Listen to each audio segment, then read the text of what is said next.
Halloween, the one night every mask feels normal.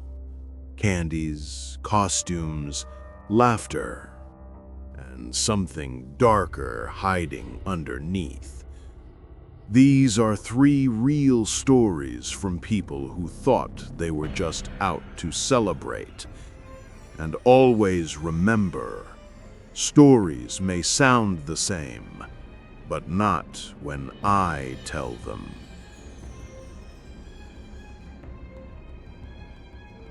Halloween night. After a 12-hour community festival, I was done. Body aching, brain buzzing. I just kicked off my shoes when my sister called. "Please, can you take us trick-or-treating?" I said yes. I always say yes.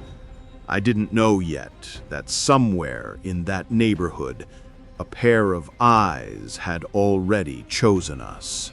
They were ready, one in a sleek blue ninja mask, the other pale like a comic book sorceress. We hit a packed neighborhood, porch lights blazing, fog machines hissing, plastic skeletons clacking in the wind. People laughed, kids compared sugar hauls. An old guy even handed out hot dogs. "Protein's better than sugar," he said, smiling through grill smoke. Normal, harmless, perfectly safe, or so I thought. On the way back to the car, the street had thinned out. That's when I saw it. Someone motionless in a dark yard with no porch light. A hooded cloak, all black. No face, just a matte mask, drinking in the night. I told the kids to keep close and not to stare. I tried to shrug it off as a Halloween try-hard, but I kept checking my six. Boots on concrete, heavy, deliberate, closing in. I turned, same outfit, but closer now. Tactical vest, tactical boots, black pants tucked tight, a full spandex mask covering everything. The kind of look that only exists to carry something you don't want seen. I told them, "Don't stop, don't look back, just walk." We reached the car. He kept coming. My heart spiked into decision. I drew, held center mass, and asked, "Why are you following us?" He raised his hands, peeled off the mask.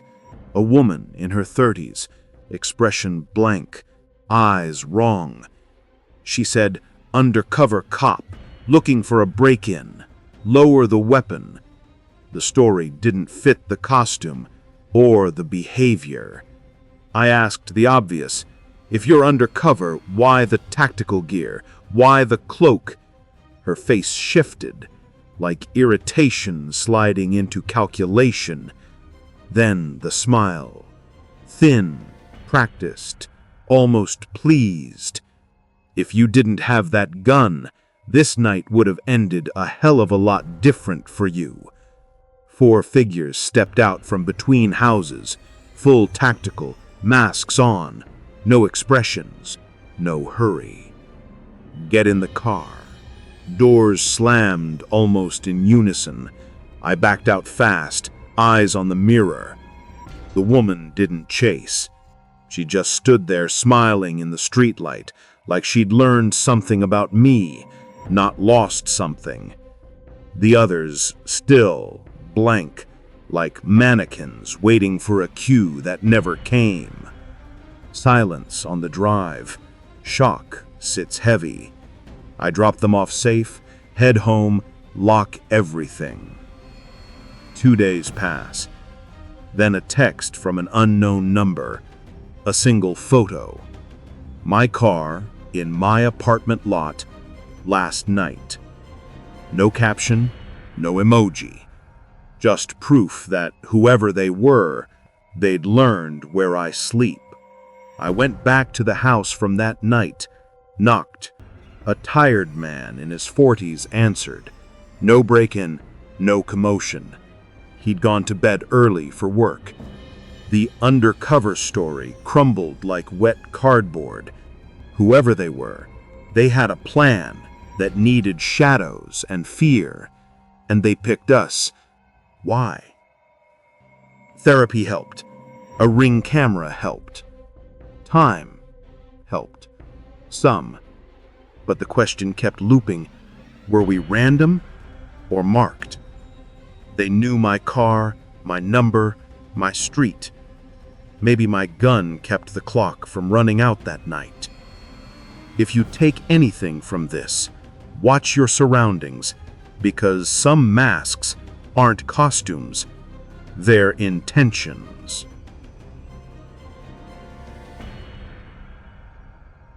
Halloween weekend 3 years ago.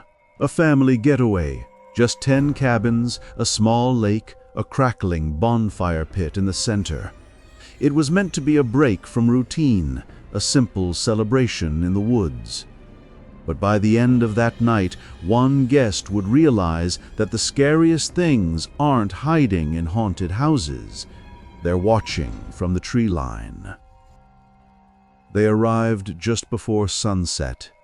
The air smelled of pine, smoke, and caramel apples from the main lodge.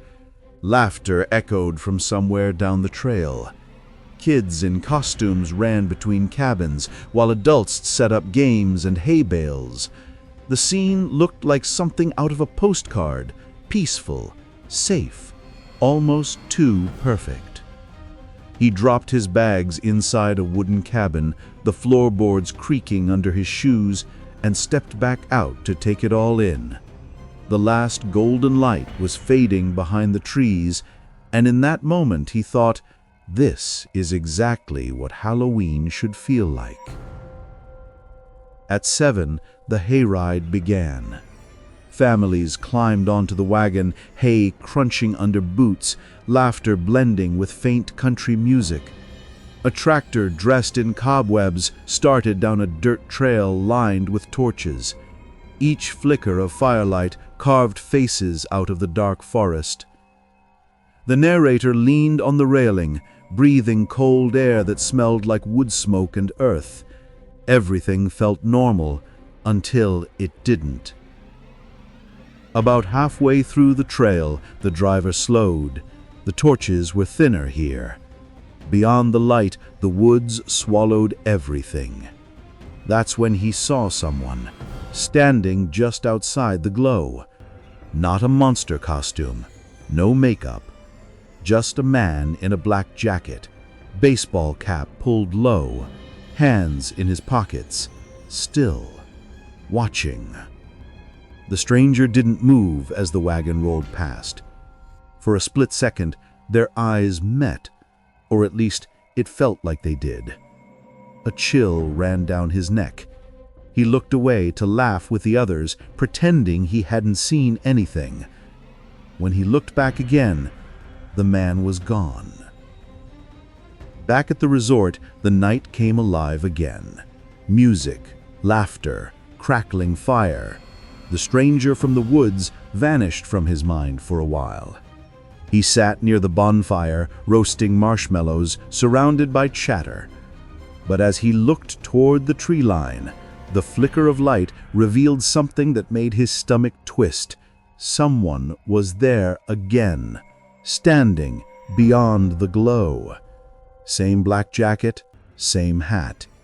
He blinked, and the man stepped backward, melting into shadow. No one else noticed. Later that night, the crowd thinned. Most cabins went dark. He met another guest near the snack stand, and after joking about the hayride, they decided to walk the trail themselves, just to see where it ended. Flashlights in hand, they crossed the quiet field. The laughter and music behind them faded to nothing. The woods absorbed the sound completely. Even the crickets were silent. Each crunch of gravel underfoot echoed louder than it should have. They stopped. Heavy footsteps echoed from deeper in the dark. Slow, deliberate.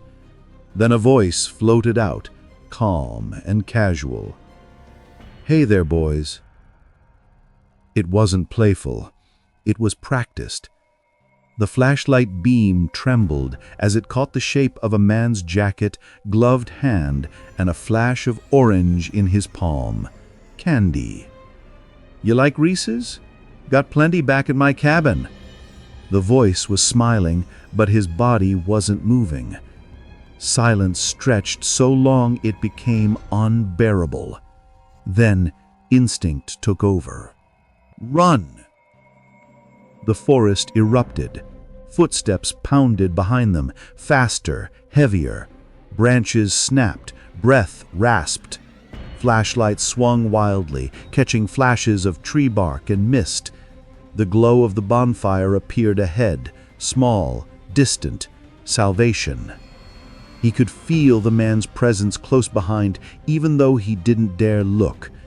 The pounding stopped only when they broke through the tree line and fell into the open field. He turned back. Nothing. Only darkness. But he swore he could still hear breathing just inside the trees. Security and local police combed the area. No footprints, no candy bag, just silence and cold air heavy with the smell of burnt wood. They marked it as a trespasser sighting, nothing serious. But for weeks afterwards, he saw the man everywhere. Gas stations, sidewalks, reflections in store windows. Each time, the man vanished when someone else looked. Years later, he still hears that voice when the wind moves through the trees. Calm, patient, certain. Halloween is supposed to be about pretending. But sometimes the people who look normal are just waiting for darkness to give them permission. Halloween night, 10:30 p.m. The street outside was silent, porch lights dimming one by one, candy bowls empty. Inside a quiet house on the edge of town, one man sat alone with leftover candy and an old horror movie. He thought the night was over, but Halloween has a way of leaving one last knock, just when you're about to relax. The movie hit its halfway mark when he heard it. Knock. Knock. Not from the front door, but the side one, the one barely anyone used. He froze, remote halfway to the table. The sound was soft, almost polite, like someone testing if anyone was still awake. He waited. No second knock, just silence. The clock ticked on, loud in the room. He let out a nervous laugh. "Kids," he muttered. "Probably one last prank." He went back to the movie. 15 minutes later, it came again, but from the back this time. A slow metallic rattle, the door handle turning once, twice, gently, as if someone expected it to open. He muted the TV. The house held its breath. The wind outside had died, and all that remained was the sound of the metal knob being tested again, slower this time. His pulse began to hammer. He crept toward the kitchen, every step a whisper on cold tile. Through the small glass pane of the back door, moonlight revealed a shape, crouched by the stairs, motionless, a man. Not a trick-or-treater, no mask, just dark clothes and a cheap, cracked Halloween mask pushed up on his forehead. In one hand, something metallic caught the light. He ducked low, heart pounding, realizing this wasn't a prank. He backed away and whispered into his phone, calling 911.